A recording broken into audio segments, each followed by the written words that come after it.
Penn State had a good 2018 season. They ended up going to a pretty good bowl game to play Kentucky. They really fought hard in that game and ended up losing it, but how are they going to do in 2019? That's what we're going to be going over today. So, looking at a few things first, they lose Trace McSorley at quarterback. That is going to be probably their biggest loss, especially since he's been with the program and he's done really well for a pretty long time. Then Sanders and Tompkins, they lose Sanders at running back, Tompkins at receiver. Went 9-4 last year. Lose 2 starting offensive linemen. So offensively, this is going to be a very young team. I was looking at their depth chart for next year, and looking at what they have right now, they're going to have a lot of sophomores playing and starting on offense next season. So definitely an offense that has got a ton of potential for the next couple of years, but still going to be very young. That may be their weak spot next year. There's 2 cornerbacks, two defensive linemen as well, and 1 safety. So on defense, they lose 5 starters, but I still think their defense should be able to run pretty well off of that. They were pretty good last year as well. Can Stevens leads this team, though. He's going to be likely their next starting quarterback. And we haven't seen him a whole lot. We've seen him somewhat, but I do think that he'll be able to do pretty well. He's got definitely a lot of potential. I just recorded my Big Ten quarterback rankings, and I said about him, I mean, he was a little further down on the list since we haven't seen a whole lot of him, but he definitely is a quarterback with potential. 2018 outlook is good for Penn State.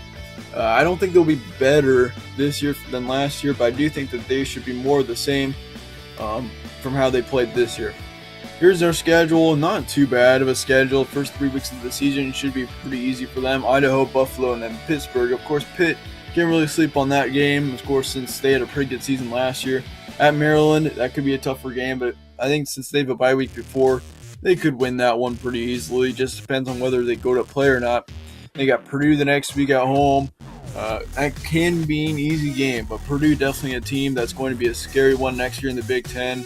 I don't expect them to make a run for the Big Ten championship by no means, but I do expect them to possibly create some big upsets next year. And here's what I'm kind of expecting right now.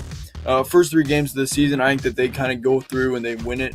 I think Pitt, though, I haven't done a schedule preview on them yet, but from what I've seen from their team, they're losing quite a few players, so maybe a little bit of a struggle this year for them. But yeah, the 4 games, of course, that I have them winning pretty easily. The first 3, and then Rutgers at the end of the season at home. Really not expecting a whole lot from Rutgers as well next season. Looking at the rest of their schedule, though, I think at Iowa, that can be a tougher game. Michigan and Michigan State, 2 tougher games as well. So you're going to have to watch out for that stretch in between, kind of going in the middle of the season. They got Minnesota November 9th. Once you get into November, that can be a tougher game. Minnesota's got a team that's got a lot of potential. And then you got Indiana at Ohio State. At Ohio State's probably going to be your toughest game of the season. And then you get Rutgers to end off the season. So that's what I'm kind of expecting. I'm not putting any games in red yet. I think they should. I'm not really expecting any blowout losses. Yeah, that's what I typically put in red, or the games that I'm pretty comfortable with saying that they'll likely lose. But estimated record-wise, they're going to go 6-6 to 10-2. If you want a more definite answer, I'd say 7-8, possibly even 9 wins is your best point for Penn State.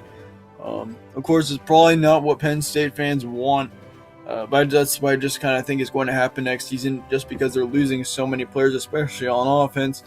When you don't have really a very good offense, very experienced offense, it can go a little bit of a rough season for them.